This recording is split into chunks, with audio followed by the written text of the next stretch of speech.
Hello friend, আজ সকাল থেকে শরীরটা একদম ভালো নেই, তাই তেমন কোনো ভিডিও পোস্ট করতে পারিনি। সকালে একটা ভিডিও পোস্ট করেছিলাম, ওই রিলস।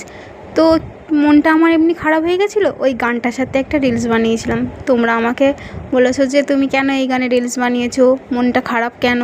এমনিই মন খারাপ, কিন্তু গানটা আমার ভীষণ ভালো লাগে তাই বানিয়েছিলাম। কিন্তু এখন আমার শরীরটা না একদম ভালো যায় না, তাই তেমন কোনো ভিডিও পোস্ট করতে পারি না। সকালে রান্নাটাও ঠিক করে করতে পারিনি, তাই রাতে বরের পছন্দের পরোটা আর একটু আলু ভাজা করে দিচ্ছি। কি করো বলো, খেতে তো হবে।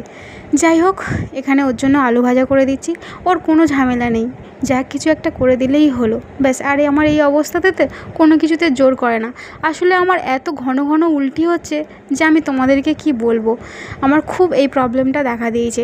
সামনের সপ্তাহে অবশ্যই ডাক্তারের কাছে যাব, নইলে আমার ভীষণ অসুবিধা হচ্ছে, কষ্ট হচ্ছে বলতে পারো প্রচণ্ড।